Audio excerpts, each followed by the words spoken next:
안녕하세요. 자녀들을 홀로 양육 중인 40대 초반 여자입니다. 저는 화려하게 돌아온 싱글인데요.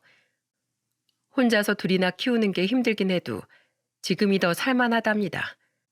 주변 사람들도 이혼하고 얼굴 폈다면서 다시 시집가도 되겠다는 말을 해준답니다.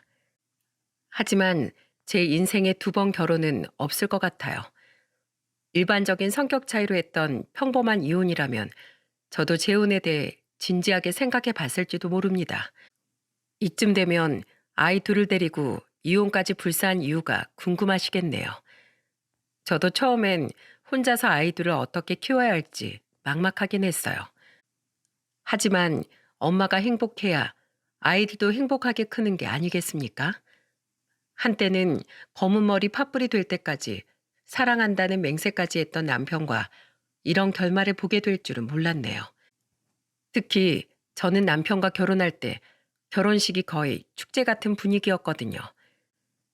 지금도 저랑 가장 친한 친구들 6명이 제 결혼식을 빛내줬었죠.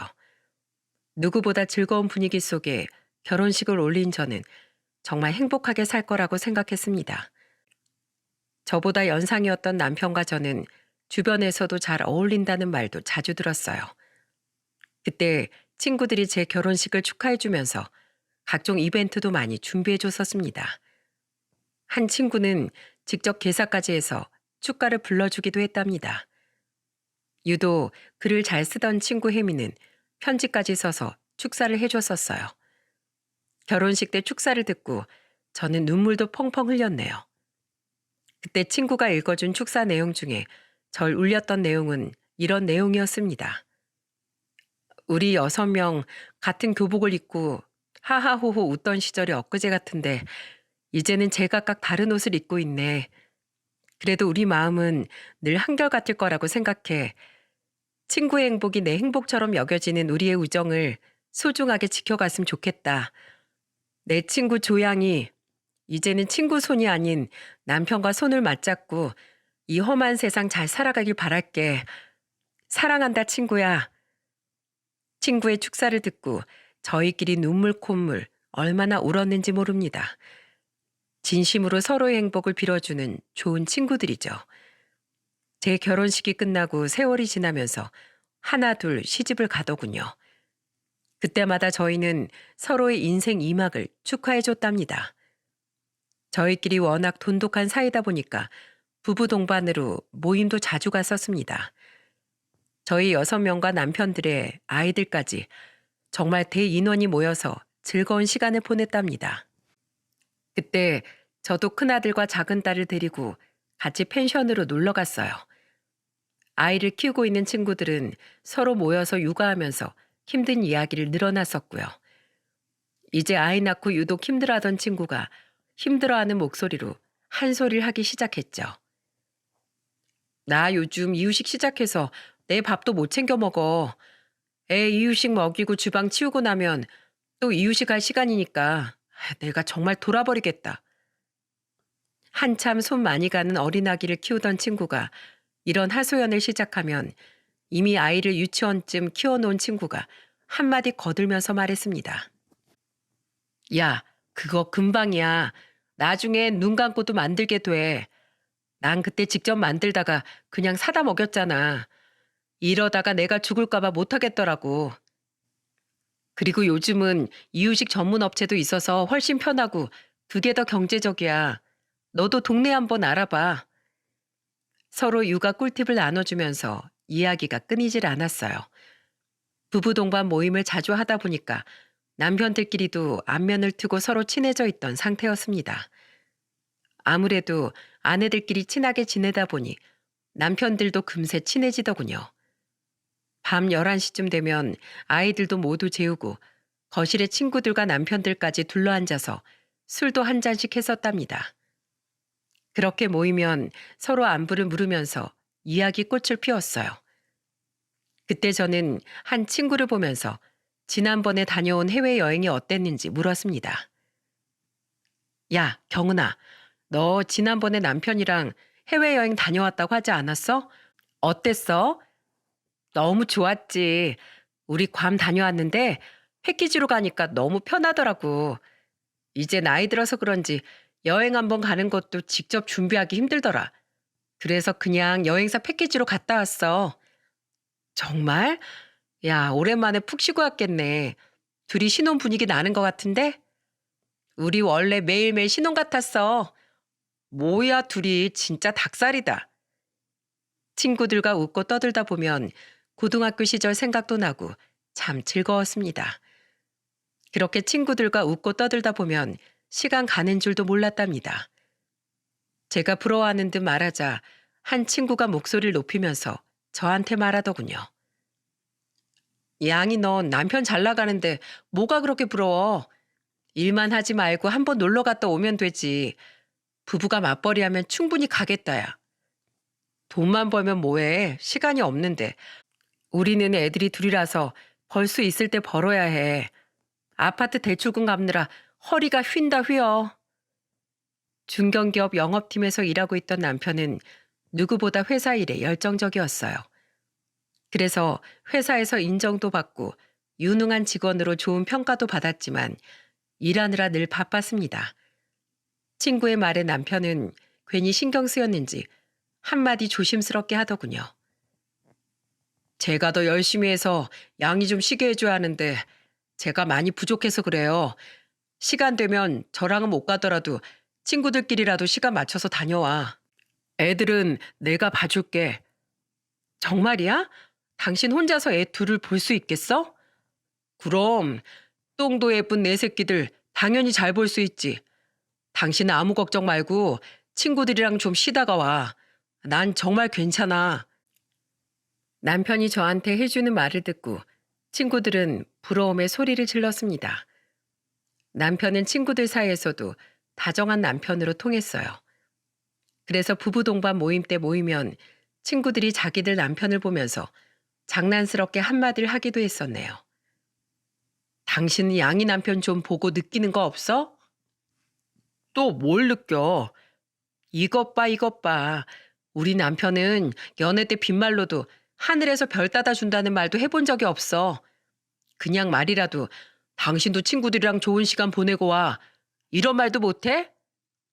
당신 어차피 놀러 갈 시간도 없잖아. 우리 애가 늘 당신만 찾는데 어떻게 놀러 가려고. 으이구, 누가 당장 비행기 타고 날아가겠대? 말이 그렇다는 거지, 말이. 나도 당신한테 애만 맡기고 못 가, 이 사람아. 한 친구 부부의 대화에 그 자리에 있던 모두가 빵 터지고 말았네요. 서로 장난스럽게 대화를 할 만큼 서로를 잘 알고 지냈답니다. 그래서 다 같이 모여서 좋은 추억을 많이 만들었어요. 그때도 제 남편은 오랜만에 친구들을 보고 신난절 챙겨주면서 다정하게 말했어요. 당신 오랜만에 친구들 만나서 신나 보이네. 애들은 내가 챙길 테니까 친구들이랑 편히 놀아. 고마워. 내가 애들 챙기랴 회사 다니랴 친구들 얼굴 보기도 힘든데 당신 덕분에 이럴 때라도 놀아보네. 고마워. 집에서도 밖에서도 한결같이 다정했던 남편을 보면서 저는 참 결혼 잘했다는 생각을 했어요. 특히 밖에 나가면 남편은 더 저를 배려해주던 다정한 남편이었답니다. 그래서 그런지 친구들은 제 남편을 보면서 어쩜 저렇게 세심하고 다정하냐는 부러운 소리를 자주 했어요. 그럴 때마다 저는 남편 덕분에 어깨가 으쓱해졌습니다. 그야말로 남편과 아빠의 역할을 제대로 해내던 남편이었어요. 하지만 이렇게 다정하고 세심한 성격인 남편이 돌변하는 순간이 있었습니다. 바로 일할 때 남편은 정말 다른 사람처럼 변했거든요. 한 번은 오랜만에 일찍 퇴근한 남편이 회사에서 걸려온 전화를 받았던 적이 있었는데 달라지는 목소리에 깜짝 놀라기도 했습니다. 거래처 담당자랑 미리 얘기된 수량이 있는데 갑자기 생산이 어렵다고 하면 어떡합니까? 이러면 회사 신뢰만 깎아먹는 짓인 거 몰라요? 내일 거래처 담당자 만나기 전까지 생산팀에서 책임지고 생산 계획 수립해 놔요. 남편은 회사 일이 생각처럼 안 풀리는지 언성까지 높이면서 화를 내다가 전화를 끊어버렸어요. 저는 처음 보는 남편의 모습에 크게 당황했었답니다. 그래서 잔뜩 화가 난 채 냉수를 들이키는 남편을 보면서 조심스럽게 물었죠. 당신 무슨 일 있어? 방금 전화 잠깐 들어보니까 뭐가 안 되는 것 같은데 괜찮은 거야? 내가 새로 계약해온 거래처가 있는데 갑자기 생산팀에서 신규 거래처 납기를 못 맞추겠다고 하잖아. 미리 내가 확인까지 다 하고서 계약한 거래처인데 이런 식으로 말을 바꾸면 영업팀은 어떻게 일하라는 거야? 그래서 당신이 그렇게 화낸 거야? 어떡해? 내가 괜히 회사 일로 집에서 언성 높였네. 미안해. 집에선 일로 화내기 싫었는데. 급한 일인데 어쩔 수 없지. 너무 신경 쓰지 마. 잘 풀릴 거야. 남편은 잔뜩 찡그렸던 얼굴을 풀고는 아이들을 살폈습니다. 저도 처음 보는 남편의 모습에 놀랐는데 아이들도 놀라긴 마찬가지였습니다. 큰아들이 그때 유치원생이라 눈치가 빤한 나이였거든요. 그때 큰아들을 보니까 멀찌감치 서서 남편 눈치를 보고 있었어요. 남편은 그 모습을 보자마자 거실로 가서 큰아들을 품에 안고 말했습니다. 준수야, 놀랐어? 아빠가 갑자기 소리쳐서 미안해. 밖에서 전화 받는다는 게 깜빡했네. 아빠 회사에서 선생님한테 화내요? 그러면 안 된다고 했어요. 어? 아빠 회사에 선생님이 어딨어? 회사에는 선생님 없어. 아빠가 같이 일하는 친구랑 얘기하다가 큰 소리 친 거야. 내일 그럼 회사 가서 친구랑 화해할 거예요? 그럼 친구랑 싸우는 거 아니라고 아빠가 말했었지? 아빠 내일 회사 가서 친구한테 화내서 미안하다고 할 테니까 준수도 유치원에서 친구랑 싸우면 안 된다. 알았지? 싸우더라도 바로 사과하고 푸는 거야. 알겠어요. 아빠도 친구랑 사이좋게 지내요. 약속? 그래. 자, 아빠가 준수랑 약속했으니까 꼭 지킬게. 남편은 아들을 달래주면서 상황을 잘 설명해 줬습니다. 이렇게만 봐도 아이들한테 정말 자상한 아빠처럼 느껴지시죠? 2마리 토끼 잡다가 다 놓친다는 말이 있는데 제 남편은 일도 가정도 다 잡은 100점짜리 남편이었습니다. 적어도 그때까지만 해도 저는 남편이 진국이라고 생각했어요. 하지만 시간이 흐르면서 제 남편도 별 수 없이 변하더군요. 그럴 수밖에 없던 게 남편은 일 욕심이 누구보다 강했어요. 그러다 보니까 영업팀 내에서 실적도 가장 좋았고 연말에 성과급도 동기 중에서 가장 많이 받을 정도였습니다. 이렇게 말하면 일 잘하고 돈 잘 벌어다 주는 남편이 뭐가 문제냐고 복에 겨운 소리하는 것처럼 들리시겠죠? 하지만 남편이 바쁘다는 건 집안일에 소홀해진다는 거였습니다. 그동안 남편이 강박처럼 양쪽을 다 챙겨왔던 것도 있지만 큰아들이 초등학생이 되고 점점 커갈수록 남편은 회사 일에 더 집중을 하더군요. 아무래도 영업팀에서 과장으로 있던 남편은 실적을 올리려고 혈안이 되어 있었거든요. 일 욕심이 있어서 일하겠다는 남편이 싫었던 적은 없었어요. 하지만 영업팀 특성상 거래처 접대라도 가면 술에 취한 채 들어오는 남편이 싫었어요. 그때도 밤 12시가 넘어 새벽에 들어온 남편은 애들이 자는데도 우당탕거리면서 들어오는 겁니다. 그러더니 새벽에 들어와 놓고 큰 소리를 치면서 말하더군요. 여보, 애들아, 아빠 왔어. 다들 나와봐. 새벽에 애들 다 자는 시간에 만취한 것도 모자라 자고 있던 식구들 깨우는 남편, 어떨 것 같으신가요? 전 그때 남편의 고성방가에 깜짝 놀라 제일 먼저 거실로 달려나왔어요. 거실로 나와보니까 남편은 한 손에 검은 봉투를 든 채 비틀거리면서 신발을 벗고 들어오고 있더군요. 저는 그런 남편을 보면서 다그치듯 말했어요. 여보, 지금 시간이 몇 시인데 소리를 질러. 애들 다 자고 있잖아. 뭐? 아빠가 왔는데 애들이 나와서 인사를 해야지. 지금 자고 있어? 왜 그래 또.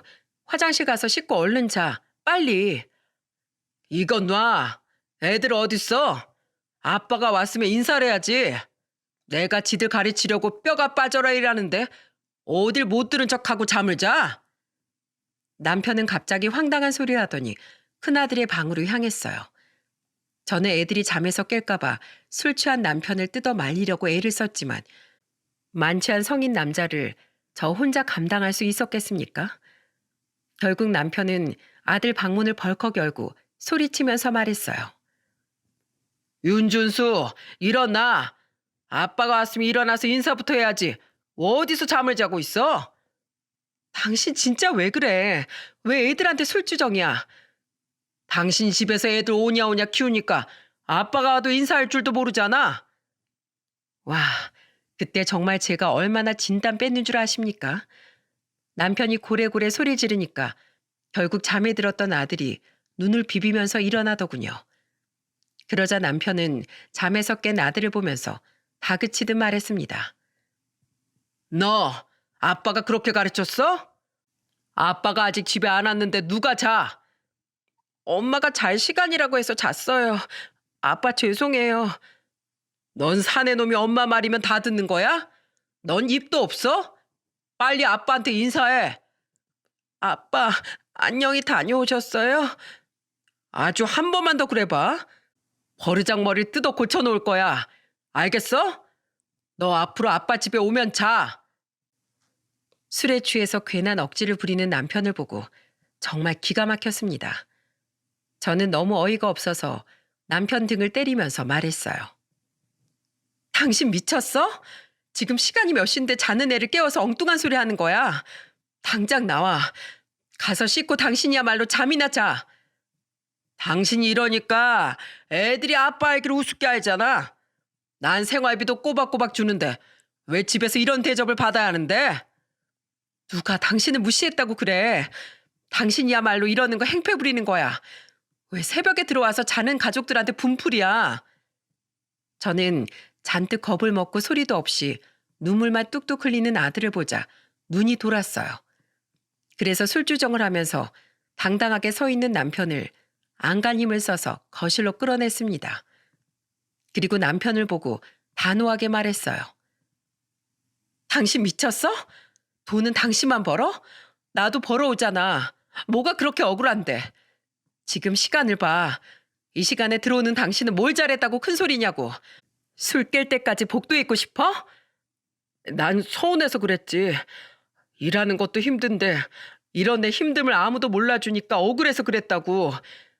회식도 일의 연장인데 내가 얼마나 힘들었겠어. 억울해? 나도 억울한 거 말해볼까? 난 회사 끝나고 집에 오면 청소하고 빨래하고 애들 씻기고 먹이고 입히느라 엉덩이가 땅에 붙어있을 시간이 없어. 그렇게 억울하면 회식 내가 갈 테니까 당신이 집안일에 애들 보는 것까지 다 해봐. 누가 일을 바꾸자고 했어. 말이 그렇다는 거지. 내가 요새 일이 힘들어서 그랬어. 당신 고생하는 거 다 알지. 당신 식구들 먹여 살리려고 고생하는 거 아는데 당신만 힘들게 버티는 거 아니야. 알긴 해? 요즘에 당신 입으론 나 고생하는 거 안다면서 행동하는 건 전혀 안 그래 보여. 미안해. 내가 고가 평가 시즌이라서 예민해서 그랬어. 이제 술이 좀 깨? 얼른 화장실 가서 씻고 준수한테 가서 달래줘. 애 놀래서 토끼 눈 뜨고 앉아있더라. 정말? 어떡해? 아휴, 어떡하냐. 일단 빨리 씻고 가서 애 좀 달래줘. 당신 지금 술 냄새, 담배 냄새 엄청나. 제가 남편 등과 팔을 찰싹찰싹 때리면서 말하니까 정신이 좀 돌아오는 듯 했습니다. 정신이 조금 돌아온 남편은 거실 벽시계를 보고 놀란 듯 보였어요. 정말 남편 행동에 온 가족이 놀랐던 적이 한두 번이 아니었습니다. 그날도 화만 잔뜩 내다가 정신 차리고 아들을 달래주더군요. 그걸 보는데 남편이 왜 저렇게 변했을까 싶더라고요. 일 욕심이 있다는 건 알고 있었지만 남편은 점점 더 일에 집착적으로 변해갔습니다. 고가 평가를 매년 잘 받아놔야 승진에 유리하다며 잔뜩 예민해졌었어요. 남편 회사에서 고가 평가하는 시즌만 다가오면 저까지 덩달아 바짝 긴장하게 되더군요. 그렇다고 남편이 일을 못해낸 줄 아십니까? 회사에서 매년 꾸준히 연봉도 인상될 만큼 능력을 인정받던 남편이었어요. 그런데도 남편은 매일 불안해하면서 저한테 이런 말까지 했었어요. 밑에서 얼마나 치고 올라오는 줄 알아? 매년 신입사원들 쏟아지니까 위에서는 압박 주는데 정말 나도 미치겠다, 미치겠어. 물론 남편을 완전히 이해 못하는 것도 아니었어요. 하지만 사람이 정도라는 게 있는 거잖아요. 그때 한창 심할 때는 남편이 일로 통화를 하다가 집안에서 욕설을 내뱉었던 적도 있을 정도였거든요. 그러다 보니까 저도 답답한 마음에 남편을 보고 화를 내면서 말했답니다. 당신 회사에 신경 쓰는 만큼 식구들 신경 써본 적 있어? 예전에 안 그랬잖아. 요즘 대체 왜 그러는데? 애들이 집에서 잘 놀다가 당신 오는 소리만 들리면 방에 다 숨는 건 알아? 제발 회사 신경 쓰는 거 반만 집안에 쏟아봐. 집안 분위기가 달라지겠다.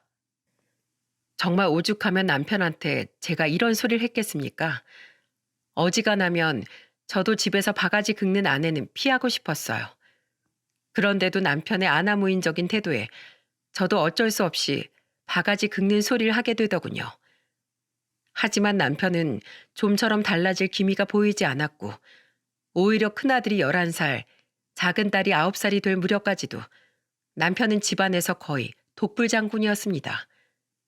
진짜 그때 남편 모습은 가족은 뒷전이나 다름없었어요. 그렇다고 저희가 금전적으로 부족한 것도 아니었습니다. 저도 회사 다니고 있었고 남편도 매달 꼬박꼬박 생활비로 월급을 전부 맡겼기에 부족한 건 없었어요.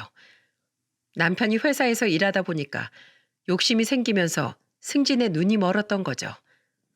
그런데 남편이 승진에 눈이 멀면서 점점 이상해져 가던 때가 있었습니다. 주말이라서 남편 정장 마이를 세탁소에 맡기려고 주머니를 확인하는데 글쎄 주머니에서 작은 립스틱이 잡히는 게 아니겠습니까? 그때 아무것도 모르고 거실에서 자고 있던 남편을 쫓아가서 누가 두어 번 쓴 듯한 립스틱을 던지면서 소리쳤어요. 당신 이거 뭐야? 이게 뭔데 주머니에 있어? 이게 뭔데 난리야? 주말에 나도 좀 쉬자. 당신 양복 주머니에서 나온 게 뭔지 확인이나 하고 말해. 벼랑간 화를 내는 저를 보던 남편은 제가 던진 걸 확인했습니다. 그때 제가 남편을 향해서 던진 게 립스틱이라는 걸 눈치챈 남편은 토끼 눈을 뜨면서 말하더군요. 이거 내가 술 마시다가 라이터인 줄 알고 챙겼나 봐. 나 이거 진짜 모르는 거야. 정말이야. 그걸 나더러 믿으라고? 거래처 사람들이랑 뭘 어떻게 마시길래 주머니에서 이런 게 나오는데? 거래처 사람들이랑 맥주집에 갈 수는 없잖아. 바에서 가볍게 한잔하다가 누가 놓고 간 걸 챙긴 것 같아. 진짜야. 당신 나 못 믿어? 믿을만 해야 믿지. 당신 요즘 행실만 보면 꼭 다른 사람 보는 것 같아. 결혼 초기에 식구들 챙기던 사람은 온데간데 없는데 당신은 어떻게 믿어? 나 월급도 한 푼 빠짐없이 당신 전부 주고 있는데 내가 다른 짓 할 게 뭐가 있어. 당신이 생각하는 그런 짓 하고 싶어도 돈이 없어서 못한다니까. 나 요즘 간당간당해서 보너스에 성과급까지 없어져서 진짜 몸이 부서져라 일하고 있어. 당신이랑 애들 넉넉하게 살게 해주고 싶어서 그래. 제발 나 좀 믿어줘. 남편은 제가 던진 립스틱을 보고 당황했는지 억울하다면서 해명하기 바빴습니다. 남편 말대로 보너스의 성과급까지 사라졌던 때라 남편이 누구보다 회사 일에 예민했어요. 그래도 월급은 한 푼도 빠짐없이 보내던 남편이니까 저는 남편을 믿었던 겁니다. 딴 짓을 하고 싶어도 돈이 있어야 하는 거 아닌가요? 정말 순진하게 저는 이렇게만 생각하고 그날의 일을 해프닝으로 넘겼죠. 그렇게 남편은 일에 몰두했었고 그 결과 남편은 누구보다 간절하게 원하던 부장 승진을 할 수 있게 됐습니다. 저도 남편이 원하는 걸 이루니까 같이 기뻐했어요. 한동안 남편은 여기저기 한턱 내면서 즐거움을 만끽했습니다. 그러던 어느 날 회사 사람들과 회식하던 남편이 대뜸 전화해서 저한테 황당한 말을 하더라고요. 여보, 나 부장 승진했다고 팀원들이 우리 집으로 뒤풀이 가자는데 지금 좀 갈게. 뭐? 지금 온다고? 미리 말을 해야지.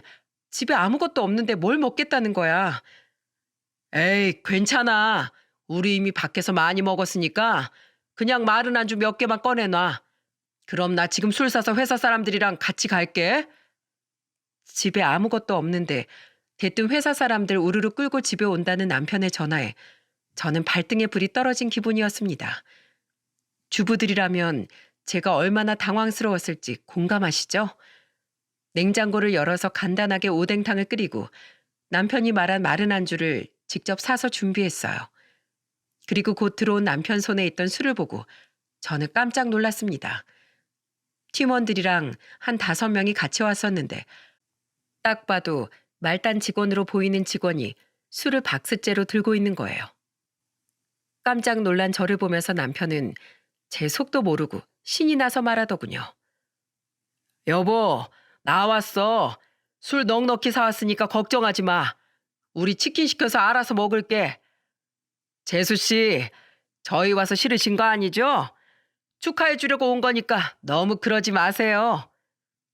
술에 취해서 말하는 남편을 보는데 저는 화가 났지만 같은 팀원들까지 있어서 꾹 눌러 참았습니다. 승진해서 신난 남편을 이해하려고 했어요. 그렇게 저희 집에서 벼랑간 시작된 술판에 정말 정신이 없었네요.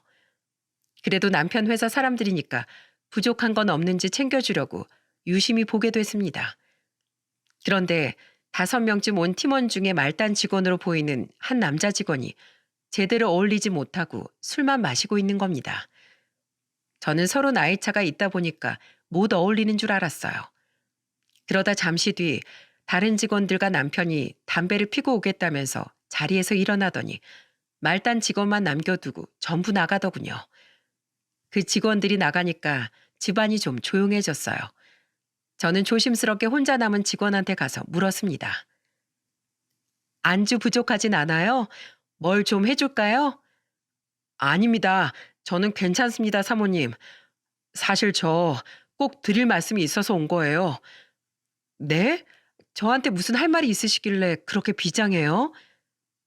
저한테 할 말이 있다면서 표정까지 비장해진 직원을 보니까 저도 당황스러웠어요.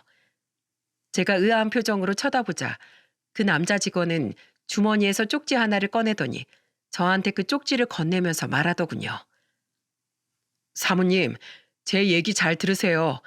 이 쪽지 확인해 보시고 이 전화번호 꼭 조사해 보세요. 저 지금 취한 것도 아니고 정신 멀쩡해요. 제가 사모님 인생 구제해 주는 걸 수도 있고요. 그러니까 제 말 꼭 명심하세요. 그게 무슨 말씀이에요? 갑자기 이렇게 말하면 제가 어떻게 믿어요?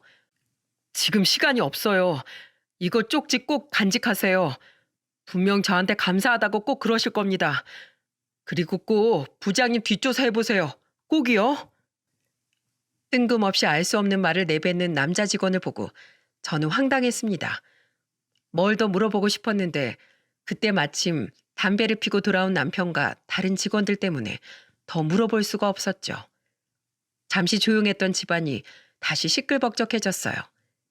저는 그때 술판이고 뭐고 신경 쓸 겨를도 없이 남자 직원이 준 쪽지가 계속해서 떠올랐습니다. 그래서 주방에서 몰래 쪽지를 확인했어요.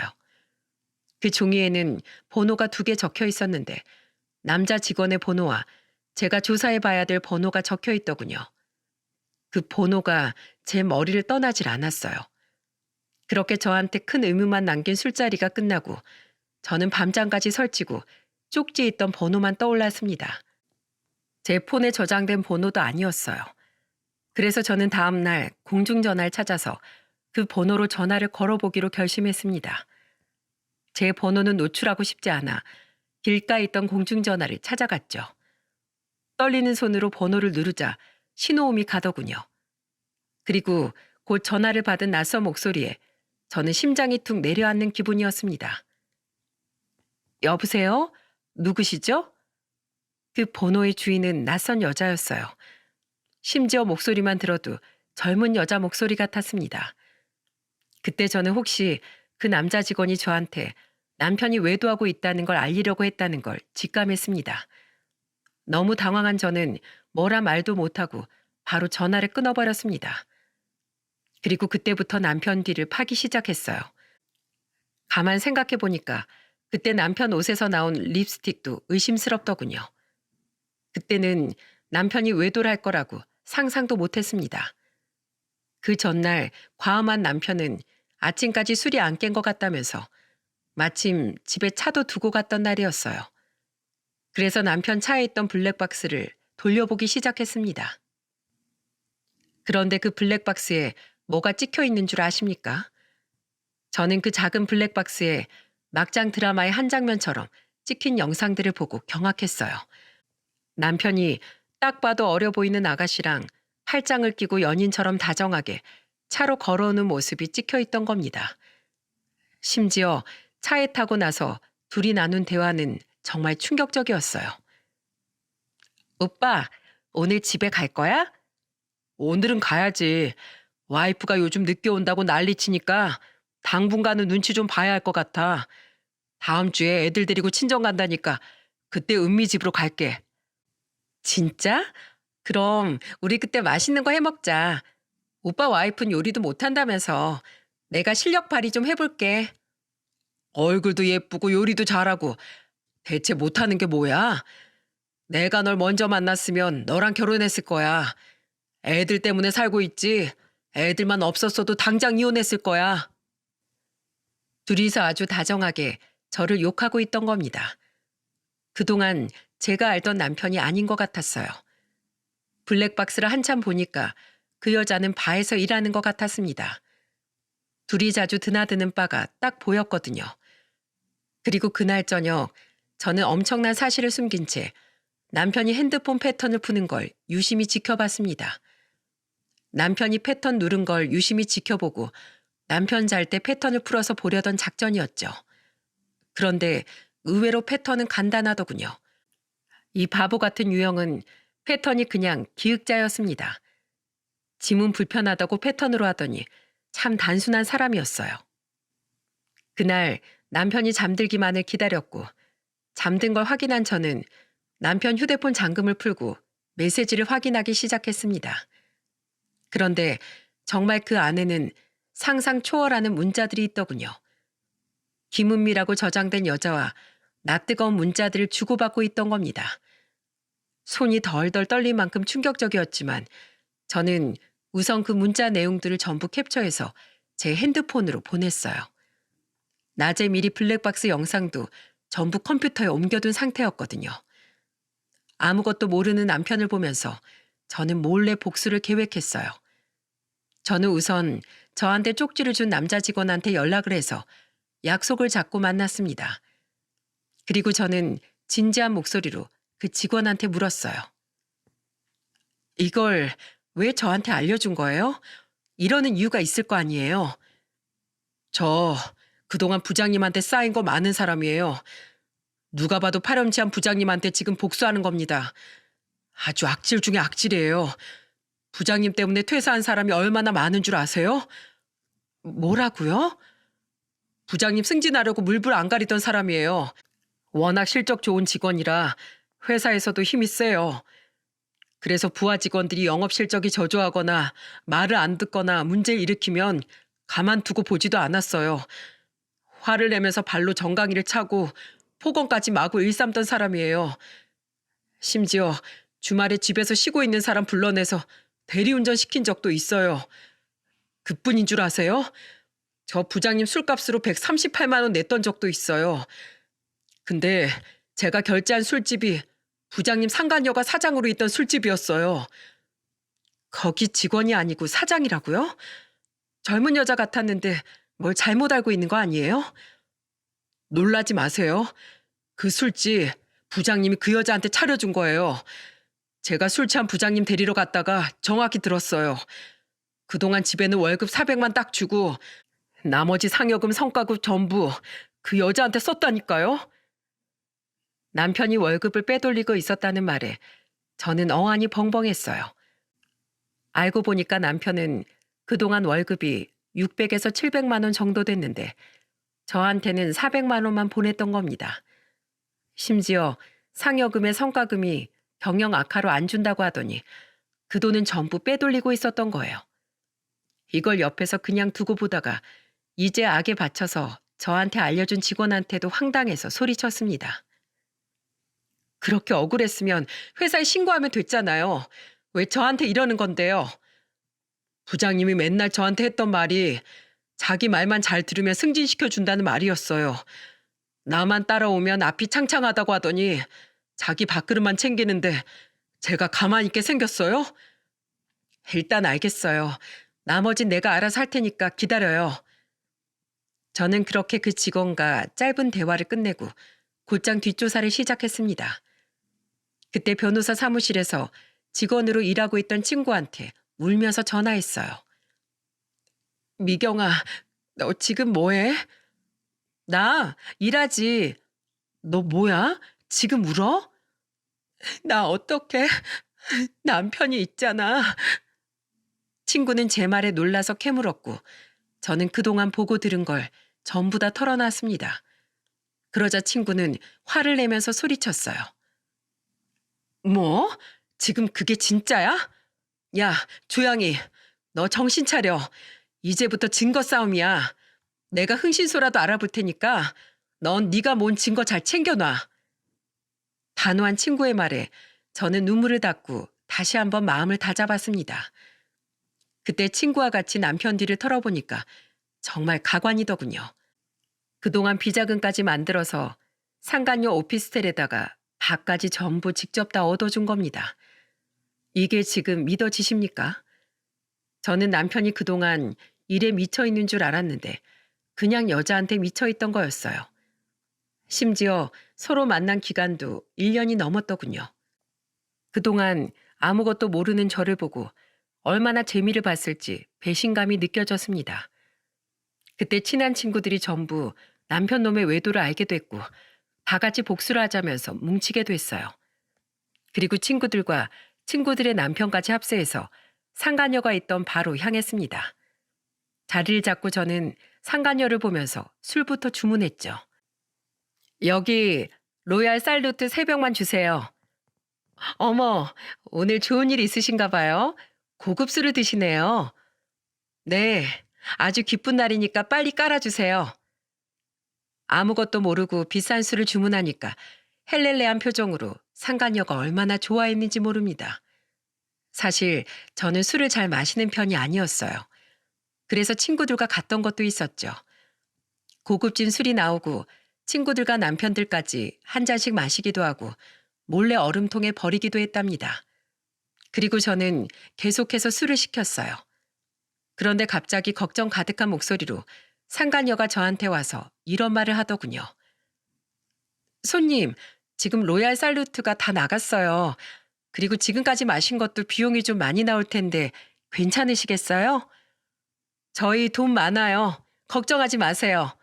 돈 같은 거 걱정하지 말고 로얄 살루트 다음으로 비싼 술 가져와 봐요. 네, 그래요. 알겠습니다. 상간녀가 걱정한 이유는 그날 저희가 다 같이 시켰던 술값이 한 1,500만 원치 됐거든요. 여러분들, 저는 참고로 술 못한다고 말하지 않았습니까? 그날 친구들과 남편들까지 제 복수 도와준다고 비싼 술을 조금씩 마시는 척하고 얼음통에 다 버려버리고 있었어요. 술을 마시는 것보다 복수하겠다는 일념에 불타오르고 있었습니다. 일부러 술값 많이 나오라고 안간힘을 쓰면서 술을 없애고 있었죠. 그리고 슬슬 술을 먹어 치울 만큼 먹었을 때쯤 저는 남편한테 전화를 걸어 말했습니다. 여보, 난데 나 오늘 모임 있다고 했잖아. 나 여기 주소 보낼 테니까 여기 와서 술값 좀 결제해줘. 나 카드 하나도 안 가지고 왔네. 뭐? 아이, 정신을 어디 두고 다니는 거야? 지금 어딘데? 문자 보냈으니까 확인해봐. 그때 문자를 확인한 남편은 놀란 목소리로 말했어요.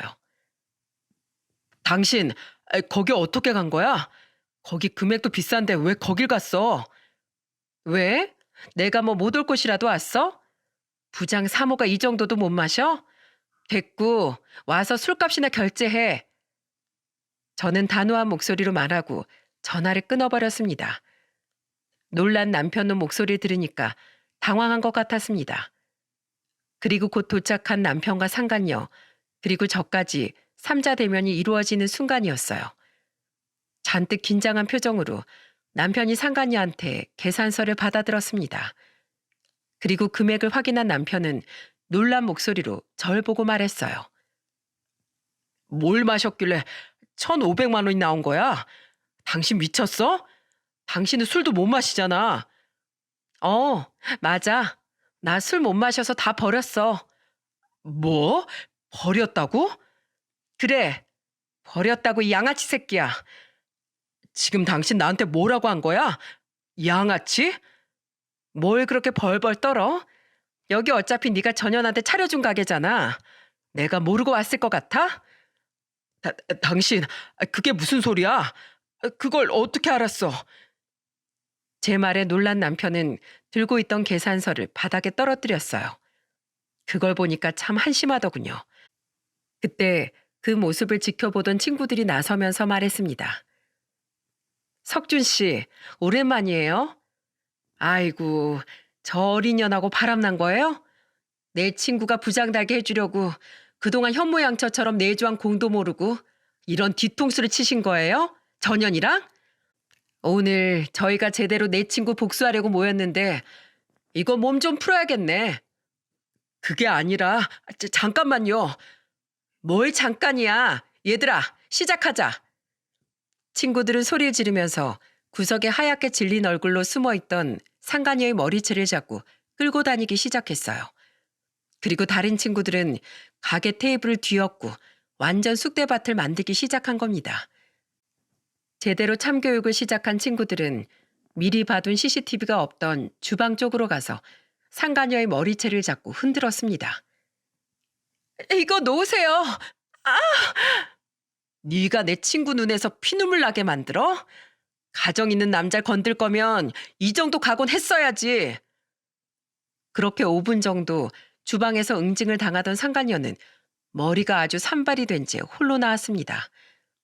꼬라지를 보아하니 립스틱은 다 번져 있었고 얼마나 울었는지 눈은 벌써 퉁퉁 부어 있더라고요. 겁에 질린 상간녀는 절 보자마자 무릎을 꿇고 애원했습니다. 잘못했어요. 잘못했습니다. 헤어질게요. 한 번만 봐주세요. 너도 참 비위가 좋다. 남의 남자 데리고 그러고 싶었냐? 네 부모가 그렇게 가르쳤니? 저는 화난 목소리로 상간녀한테 소리쳤습니다. 그리고 그 옆에서 벌벌 떠는 남편을 보고 협박하듯 소리쳤어요. 당신 봤지? 저게 유부남 꼬신 대가야. 당신도 이제 느껴봐야지. 여보, 꼭 이렇게까지 해야겠어? 애들도 있는데 우리끼리 풀자. 난 우리 애들을 생각해서라도 이렇게 해야 되겠어. 너 같은 건 아빠로 두고 싶지도 않아.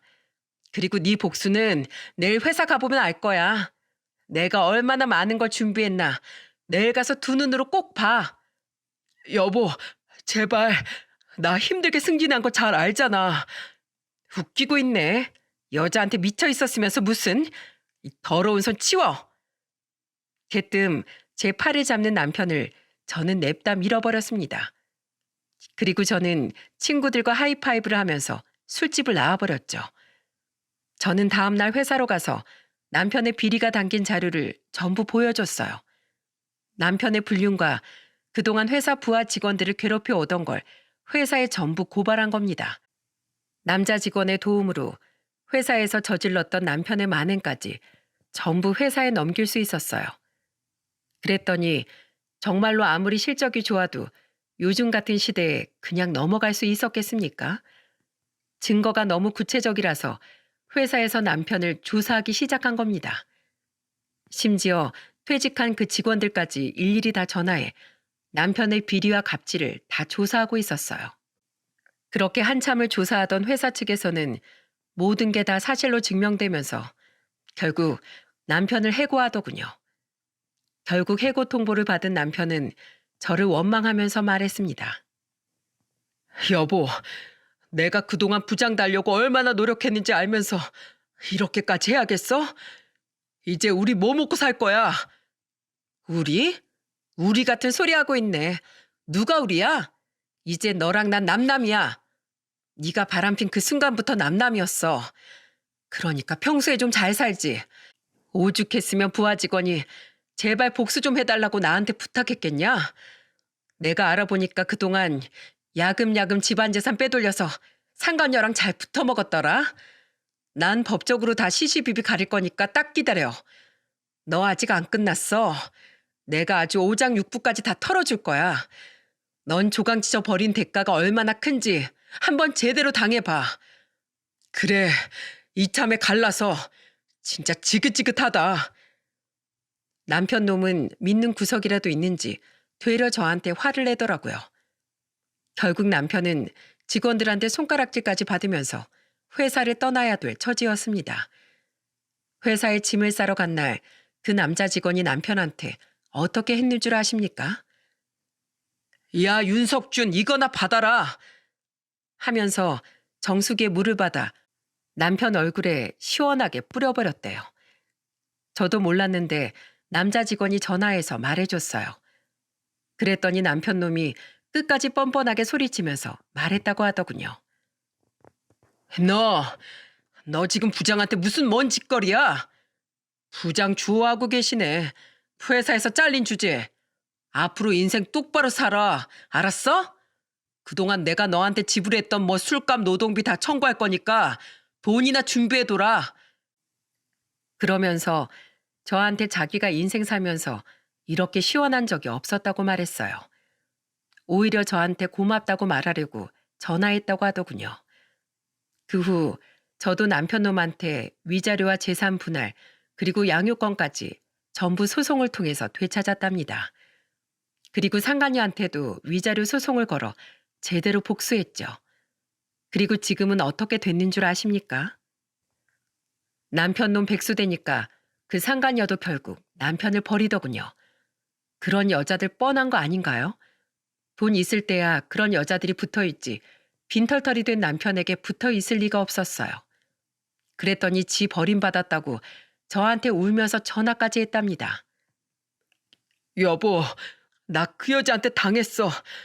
오피스텔 가게까지 전부 처분해서 튀었다고. 그래서 나보고 뭐 어쩌라고? 그 여자랑 살림을 차리려고 이혼하겠다면서? 나 지긋지긋하다며? 나 정말 공사당한 거야. 어? 나 모르겠어? 그 여자가 나 잘리니까 개차반 버리듯이 버리더라니까? 네 수준이 딱 그 정도야. 알겠냐? 나한테 이럴 시간에 그 여자 뒷공문이 잡으러 가던지 해. 나 한 번만 봐줘. 제발. 나 앞으로는 정신 차리고 살게. 지나가는 개가 웃겠다. 가서 네 돈 들고 튄 여자나 잡으세요. 한 번만 더 전화하면 가만 안 있을 거야. 이혼 소송까지 끝나고 전 남편이 된 주제에 상간녀한테 뒤통수 맞았다고 울면서 전화했더라고요. 여러분, 웃기지 않습니까? 결국 백수신세가 된 남편은 술 퍼마시면서 폐인처럼 지낸다고 하더군요.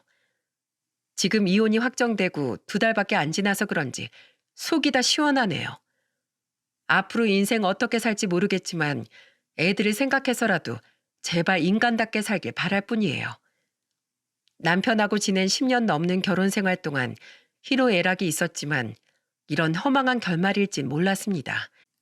하지만 똥인지 된장인지 찍어 먹어봐야 하는 멍청한 놈이랑 사느니 지금이 훨씬 좋습니다. 저는 한 가정의 아내로 최선을 다했기 때문에 후회도 미련도 없답니다. 지금 회사를 다니면서 아이들과 이사도 하고 평범하게 지내고 있어요. 그런 제가 이런 사연을 왜 썼을까 궁금하시죠? 제발 한번 결혼했으면 다른 이성 보기를 돌같이 하길 바라는 마음에 보냈어요. 조강지쳐 버린 대가가 이 정도인데 정말 바람피고 싶으십니까? 익숙함에 속아서 소중함을 잊는다면 결국 모든 걸 잃게 된다는 걸 꼭 기억하시길 바랍니다. 지금 아이들은 전 남편 없이도 아주 잘 크고 있어요. 하지만 나이가 들면 이 사실을 알려야 하잖아요. 상처받을 아이들 생각하면 저도 가슴이 미어집니다.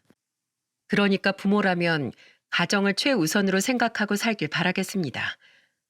험한 세상에 가족만큼 든든한 울타리가 없는 것 같아요. 그러니까 모두 옆에 있는 가족들과 행복하게 잘 지내시길 바랄게요.